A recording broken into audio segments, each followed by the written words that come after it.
दरवर्षीप्रमाणे याही वर्षी राजमुद्रा न्यूज लाईव्ह सादर करत आहे स्त्री शक्तीचा सन्मान सोहळा।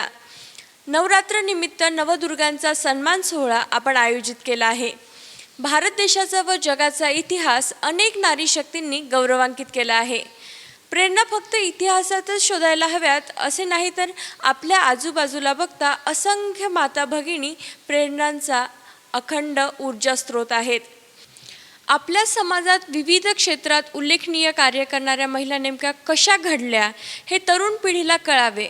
यातून ऊर्जा प्रेरणा घेऊन तरुणांच्या हातून राजकीय, सामाजिक, शैक्षणिक, वैद्यकीय अशा विविध क्षेत्रामध्ये मोलाचे कार्य घडावे अशी राजमुद्राची इच्छा आहे। ही भूमिका घेऊन आम्ही नांदेड जिल्ह्यातील प्रसिद्ध गायनोकोलॉजिस्ट तसेच आधार हॉस्पिटलच्या आणि पद्मश्री प्रायव्हेट लिमिटेडच्या डायरेक्टर तसेच मानिनी महिला मंडळाच्या अध्यक्षा डॉक्टर स्मिता कदम मॅडम यांच्याशी संवाद साधणार आहोत। मॅडमबद्दल सांगायचं झालं तर जेव्हा नांदेडमध्ये महिला आरक्षणासाठी मोर्चा निघाला होता आणि राज कॉर्नर इथे महिला पोलिसांची उपस्थिती नसताना मोर्चावर लाठीचार्ज झाला होता, त्यावेळी मॅडमच्या परखड भूमिकेमुळे SP ची सुद्धा बदली झाली होती। तसेच मॅडमला नांदेडमधील शिवजन्म महोत्सव समितीच्या वतीने गतवर्षी वैद्यकीय क्षेत्रातील रखमाबाई सावे पुरस्काराने गौरवान्वित करण्यात आले होते। तसेच मानिनीच्या अध्यक्षा असताना त्यांच्या नेतृत्वाखाली नांदेडमध्ये प्रथमच महिलांनी शिवजयंतीच्या रॅलीमध्ये सहभाग नोंदविला होता। तसेच दुष्काळाच्या काळात महिला सबलीकरणासाठी नांदेड जिल्हा कार्यालय व मानिनी यांच्या संयुक्त विद्यमानाने शिलाई मशीनची वाटप सुद्धा करण्यात आली होती। फक्त वैद्यकीय क्षेत्रातच नव्हे तर सामाजिक आणि इतर सर्व क्षेत्रात मॅडमचे मोलाचे योगदान आहे। अशा डॉक्टर स्मिता कदम मॅडम आपल्यासोबत आहे, तर आजच्या या भागामध्ये आपण त्यांच्याशी चर्चा करूया। नमस्कार मॅडम। धन्यवाद। नमस्कार मॅडम, तर एक महिला ते डॉक्टर हा तुमचा प्रवास नेमका कसा राहिला?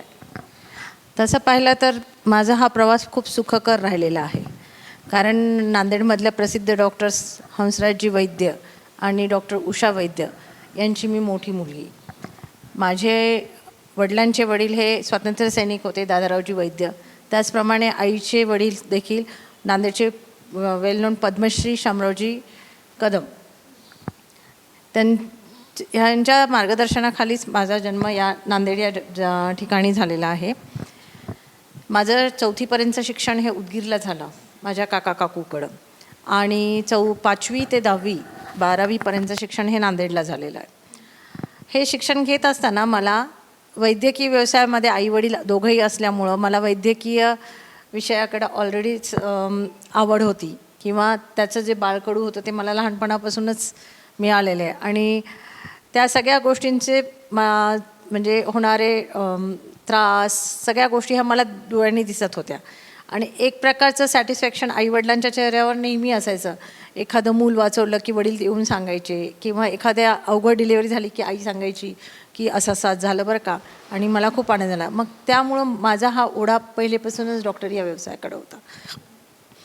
पण 12वीला काही अवघड परिस्थिती म्हण की नाही, माझं नशीब त्यावेळेस चमकलं आणि माझा नंबर गव्हर्मेंट कॉलेजला न लागता औरंगाबादच्या MGM मेडिकल कॉलेजला माझा नंबर लागला, आणि त्या ठिकाणी मी माझं वैद्यकीय शिक्षण हे 5 वर्षाचं पूर्ण केलं। त्यानंतर माझं लग्न झालं, आणि त्याच्यानंतरचं पोस्ट ग्रॅज्युएशनचं शिक्षण घेण्यासाठी मी मुंबईला गेले। त्या ठिकाणी मुंबईच्या MGMमधनंच माझं पुढचं डिग्रीचं पदव्युत्तर शिक्षण झालं, डिप्लोमा घेतला मी तिथनं, आपला प्रसूतीशास्त्रामध्ये तिथनं मी डिप्लोमा घेतला। आणि त्याच्यानंतर 2003मध्ये मी नांदेड येथे प्रॅक्टिससाठी म्हणून आले, आणि 2003पासून माझी नांदेड इथं प्रॅक्टिसमध्ये आहे मी। तर माझा हा वैद्यकीय व्यवसायाचा प्रवास हा असा राहिलेला आहे, म्हणजे महिला म्हणून ते डॉक्टर। मॅडम, आज सगळ्यांना माहिती आहे की आधार हॉस्पिटल हे नांदेडमधलं सगळ्यात मोठं हॉस्पिटल आहे, खूप यशस्वी हॉस्पिटल आहे, सगळेजण खूप छान पद्धतीने तुम्ही चालवता। तर ह्या यशामागे तुम्हाला कुठला संघर्ष करावा लागला का? हो, ह्या हॉस्पिटलचं नाव करताना आम्ही तिथं एक दोघं जण डॉक्टर नाही आहेत, तर ऑलरेडी 10 ते 12 जणांची 12-15 जणांची टीम आहे. मल्टीस्पेशालिटी हॉस्पिटल असल्यामुळं फक्त माझ्या एकटीचं हॉस्पिटल असं नाही म्हणता येणार. तिथं प्लास्टिक सर्जरीचं युनिट आहे, हाडांचं अस्थिरोगांचं युनिट आहे, ICUचं युनिट आहे, त्याच्यानंतर स्त्रीरोग तज्ज्ञ म्हणून मी तिथं कार्यरत आहे. त्याच्यानंतर तिथं ICU म्हणजे intensive care unit with cardiology unit म्हणजे कॅथ लॅब वगैरे आपल्याकडे सगळ्या सोयी आहेत.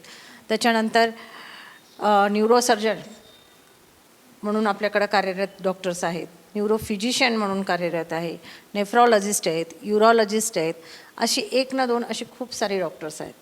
आणि मल्टीस्पेशालिटी हॉस्पिटल असल्यामुळं त्या ठिकाणचं आमच्या हॉस्पिटलचं काम व्यवस्थितपणे चालतं. आणि आमच्या ह्या हॉस्पिटलमध्ये केअर युनिटच नाही तर डायग्नोस्टिक्स पण होतात. मध्ये सोनोग्राफीमध्ये असो किंवा रक्तलघवीच्या तपासण्या असो, या सगळ्या गोष्टी होतात. यासोबतच हॉस्पिटलमध्ये महात्मा ज्योतिबा फुले ही योजना पण राबवली जाते. आणि अशा रीतीने आम्ही सर्व काम करतो. ही एकट्या दोघांची नाही पण सगळ्यांची मेहनतीचं आहे की आम्ही हॉस्पिटल व्यवस्थितपणे चालवतो. खरंच खूप छान मॅडम. प्रत्येकाच्या आयुष्यामध्ये उतरतीचा काळ असतो, प्रत्येकाला संघर्ष करावा लागतो. तर मग कधी कधी एक असं होतं की खूप झालं संघर्ष, आता मी नाही करू शकत, म्हणजे एक वाटतं की आता क्विट करावं, आता नाही होत आहे. तर असा कधी प्रसंग आला आहे का तुमच्या आयुष्यामध्ये, आणि आला तर मग तुम्ही त्या प्रसंगावर कशा पद्धतीने मात केली आहे, कसं स्वतःला सावरलं आहे त्या प्रसंगातून? असे तर 2-4 प्रसंग आलेत, पण त्यातल्या त्यात महत्त्वाचं सांगते. मी माझी 2009मध्ये ज्यावेळेस 2008ला मी हॉस्पिटल चालू केलं, आधार प्रायव्हेट लिमिटेड. आम्ही नांदेडमध्ये प्रॅक्टिसला मी 2003मध्ये होते, पण 2003 ते 2008 ह्या काळामध्ये आम्ही कदम हॉस्पिटल इथं किरायाने राहत होतो आणि त्या ठिकाणी आमचं हॉस्पिटल चालू होतं. त्यावेळेस फक्त आम्ही प्रसूती विभाग आणि म्हणण्यापेक्षा प्लास्टिक सर्जरीचंच युनिट, बर्न युनिट एवढंच चालू होतं. पण ज्यावेळेस आम्ही आधार प्रायव्हेट लिमिटेडच्या पायभरणी करून आम्ही ज्यावेळेस शिफ्ट झालो आधार प्रायव्हेट हॉस्पिटलमध्ये, त्यावेळेस ते मल्टीस्पेशालिटी हॉस्पिटल म्हणून चालू झालं. आणि 2009मध्येच माझ्या आईला ब्रेस्ट कॅन्सर डिटेक्ट झाला. आपण तसं पाहिलं तर बऱ्याच जणी आईशी खूप अटॅच असतो, त्यामधलीच मी एक आहे की मी माझ्या आईशी खूप अटॅच होते. आणि 2009मध्ये ते 12पर्यंत मी तिच्यासोबत, म्हणजे तिच्या ट्रीटमेंटसाठी म्हणून की काय सावलीप्रमाणे तिच्यासोबत होते, त्यामुळं की काय मी तिच्यात फार गुंतले गेले होते. ज्यावेळेस 2012मध्ये म्हणजे अथक प्रयत्न करूनसुद्धा मी तिला नाही तो वाचवू शकले, त्या काळामध्ये मी थोडीशी, म्हणजे काय म्हणता येईल आपल्याला की थोडीशी डिस्टर्ब झाले होते. त्यावेळेस असं वाटत होतं की काही हे वैद्यकीय व्यवसाय वगैरे काही बरोबर नाही आहे, आपण नाही करू शकत असं वाटायचं. पण त्यामधनं बाहेर पडण्यासाठी जसं कुटुंबानी मैत्रिणींनी मदत केली, त्याचबरोबर मला सामाजिक कामाने, म्हणजे त्याच काळात मी मानिनी मराठा मंडळ हे आम्ही एक सगळ्या डॉक्टरांना, नांदेडमधल्या डॉक्टरांनी मिळून आम्ही स्थापन केलं. आणि त्याच काळामध्ये मला त्यांनी अध्यक्ष केलं होतं. आणि तो काम करताना त्या कामामधनं जी मला लोकांशी इंटरॅक्शन आणि सगळ्या बायकांसोबत गेल्यानंतर जी काही मदत मिळाली या गोष्टींना विसरण्यासाठी आईला, ती मला खूप उभारी देणारी होती. आणि त्यामुळं माझं बरंचसं कॉन्फिडन्स लेवल वाढलं आणि मी त्यातनं बाहेर पडण्याला मला सोयीस्कररित्या सोपं गेलं.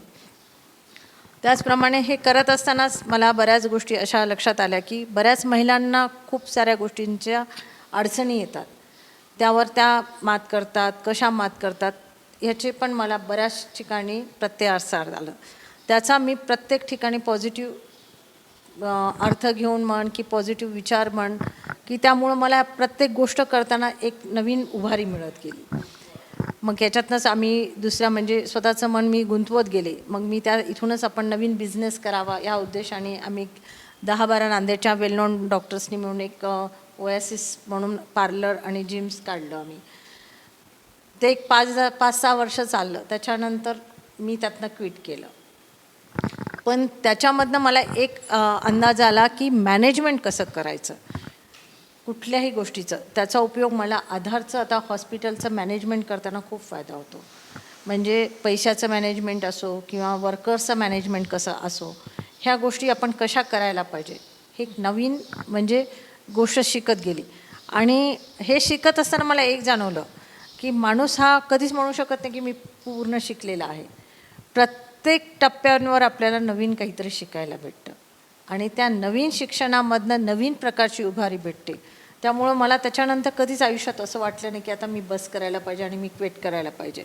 त्या अगोदर मला 2-4 वेळेस माझ्या एकंदरीत परिस्थितीमध्ये आल्या असतील काही आयुष्यामध्ये 1-2 प्रकार आले, पण त्याच्यामधला हा सगळ्यात महत्त्वाचा प्रकार होता की ज्यातनं मी नवीन प्रकारे उभारी घेऊन स्वतःला त्यातनं बाजूला केलं. त्यामुळं मला असं वाटतं की प्रत्येक महिलांनी हा विचार करायला पाहिजे की याच काळामध्ये आपण काय करू शकतो. आपल्यातल्या ज्या सुप्त गुण आहेत हे प्रत्येक महिलांनी ओळखायला पाहिजे आणि त्यावर काम करायला पाहिजे. याचमध्ये मला आवड होती स्विमिंग करणं, डान्स करणं, म्हणजे शिक्षण घेणं डान्सचं. ह्या गोष्टी मी केल्या. त्याचप्रकारे मी स्वतःचं ड्रायव्हिंग शिकले त्याच काळामध्ये. आणि मग अजून एक सांगायचं पाहायला गेलं तर मी आमच्या गावाकडं आमच्या आजच सासूबाई आहेत त्यांनी एकट्या त्या अशिक्षित स्त्री असूनसुद्धा त्यांना एक मुलगी होती जी 4 महिन्याची असताना माझे आजच सासरे वारले. त्यांनी एकटीने भावाची आणि वडिलांची मदत घेऊन त्यांनी त्यांच्या आईला वाढवलं, म्हणजे सरांच्या आईंना वाढवलं, त्यांच्या मुलीला वाढवलं.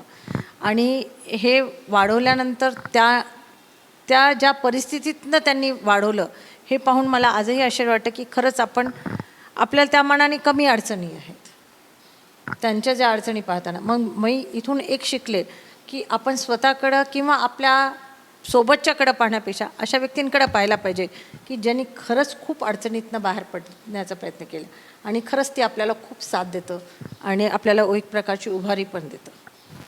खरंच मॅडम, हे एक महिलांसाठी खूप छान इन्स्पिरेशन आहे.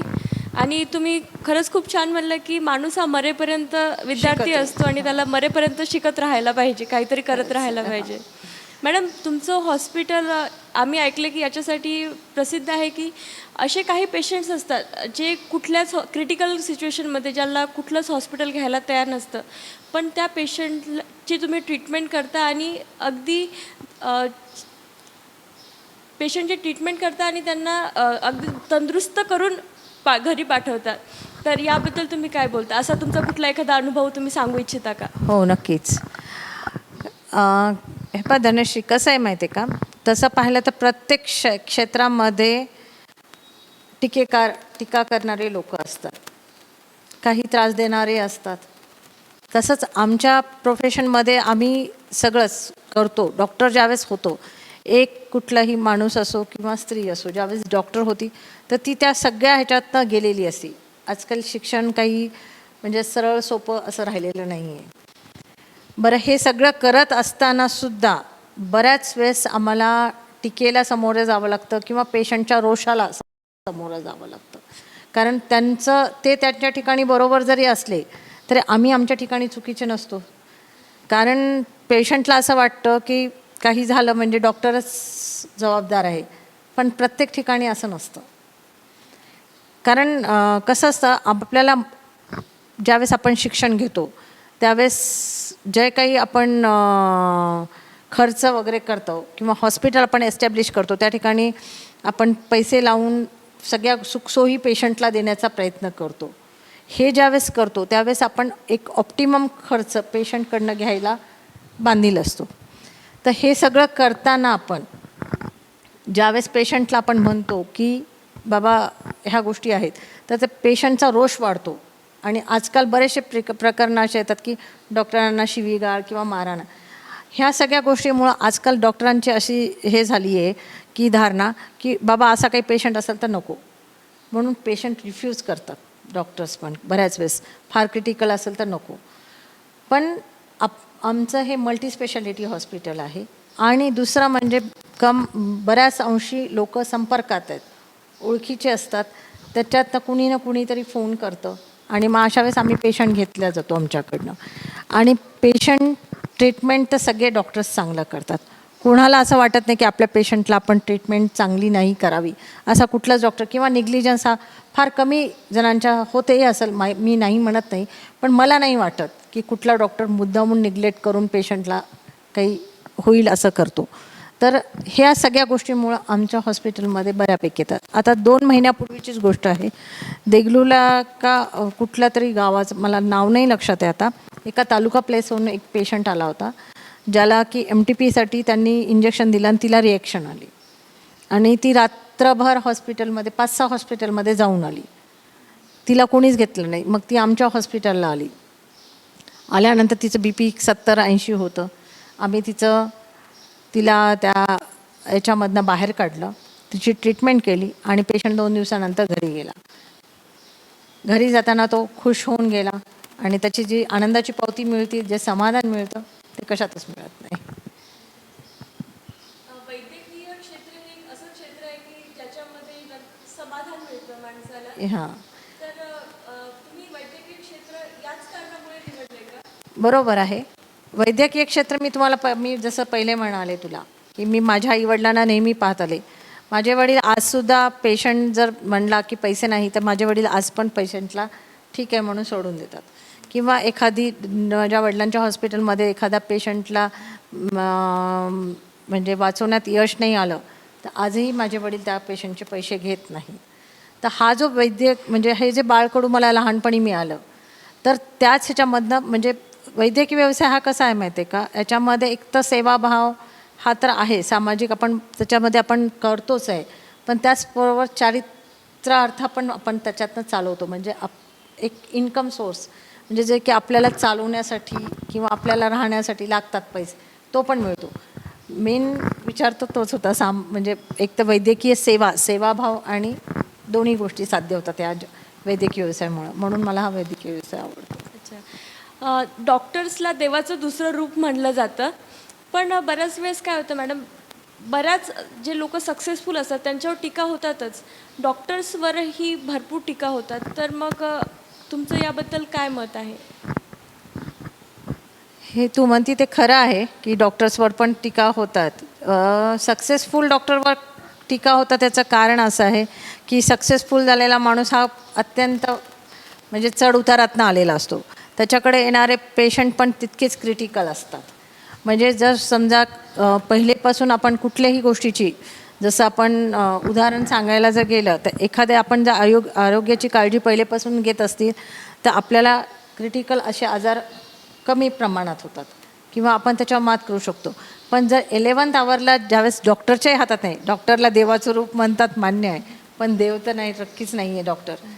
एक डॉक्टर हा देवाचं रूप म्हणता येईल आपल्याला, कारण तो एक ज्यावेळेस पेशंटला वाचवतो त्यावेळेस खरंच तो त्या पेशंटसाठी देवाचं रूपच असतो.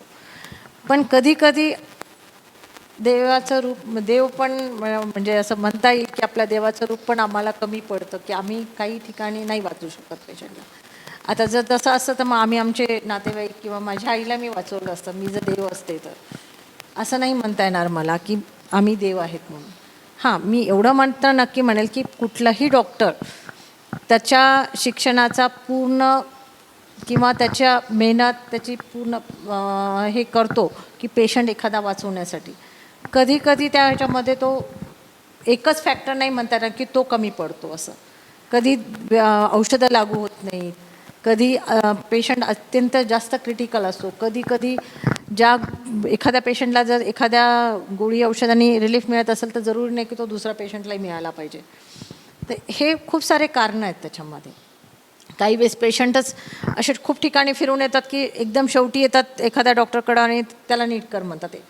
ही काही एका दिवसाची किंवा बटन दाबलं की नीट होणारी प्रक्रिया नाही आहे, त्याला वेळ लागतो. आणि जर व्यवस्थित पेशंट वेळेवर जर आले तर बरेचसे पेशंट चांगले होऊन जातात.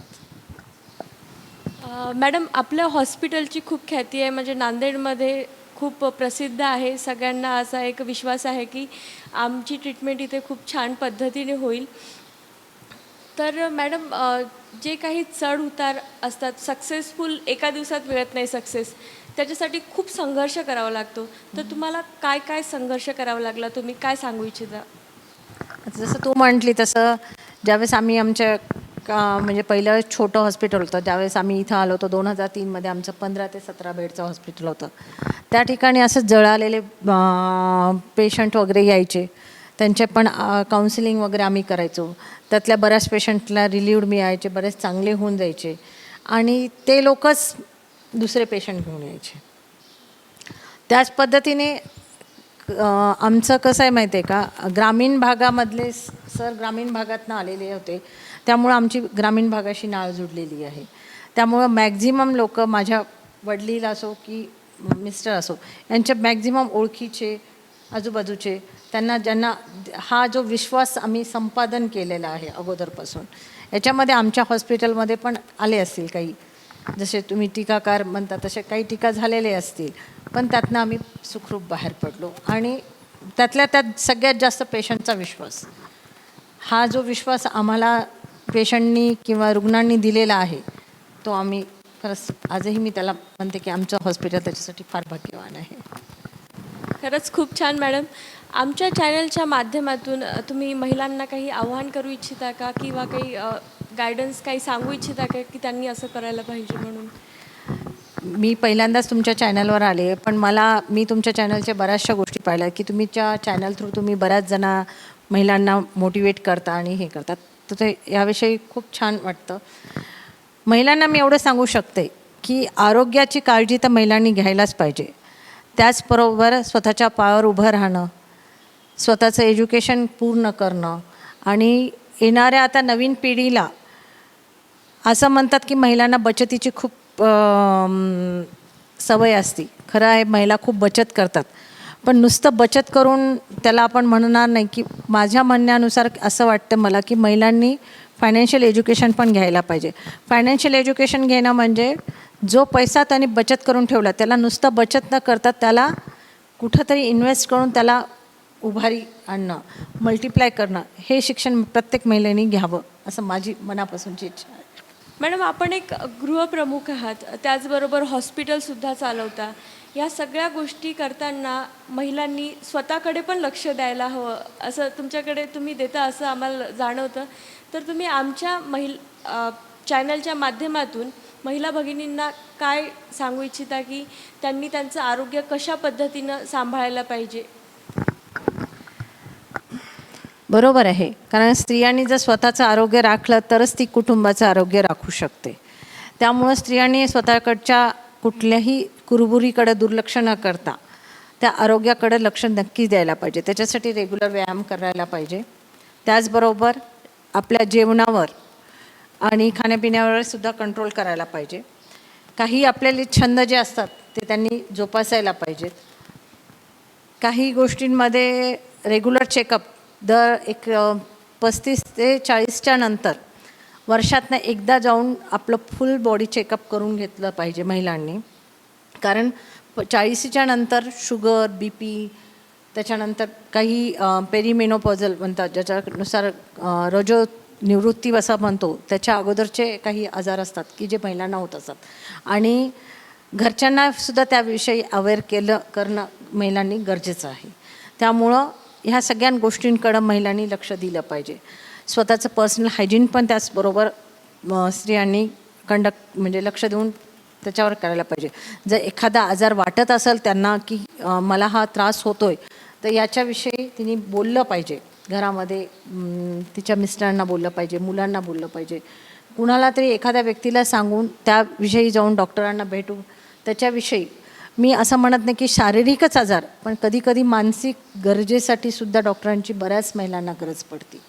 तर या गोष्टीकडे दुर्लक्ष न करता महिलांनी त्याचा नक्कीच आधार घ्यायला पाहिजे किंवा त्याचा वापर करायला पाहिजे. कारण जसं पुरुषांचे अधिकार आहे तसं महिलांचाही अधिकार आहे की निरोगी आयुष्य हे त्यांनी जगलंच पाहिजे. कुठल्याही त्रास सहन करत जगण्यापेक्षा आनंदाने आणि सुखाने हा प्रत्येक माणसाचा, माणूस असो स्त्री असो, हा प्रत्येकाचा अधिकार आहे की त्यांनी निरोगी आयुष्य हे जगलंच पाहिजे. आणि तुमच्या ह्या न्यूज चॅनलला माझ्या खूप खूप शुभेच्छा. तुम्ही असेच अजून प्रोग्राम घ्यावेत राहावे. त्याच्यात सोबतच तुम्हाला आरोग्याविषयीचे काही जर मदत लागत असेल तर मी नेहमी तुम्हाला त्याच्यासाठी तत्पर राहील. धन्यवाद मॅडम, खरंच खूप छान वाटलं तुमच्याशी बोलून. फक्त वैद्यकीय क्षेत्रातच नाही तर सामाजिक क्षेत्रात सुद्धा ज्यांचं मोलाचं योगदान आहे, महिलांच्या सबलीकरणासाठी ज्या कार्यरत असतात, अशा डॉक्टर स्मिता कदम मॅडम आज आपल्यासोबत होत्या. पुढील भागात परत भेटूया अजून एका अशाच व्यक्तिमत्वासह. तोपर्यंत पाहत रहा राजमुद्रा न्यूज लाईव्ह. धन्यवाद. मनोरंजनाचं प्रबोधन, करमणुकीचं उद्बोधन, बातमी अचूक, माहिती बिनचूक. पाहत रहा राजमुद्रा न्यूज लाईव्ह.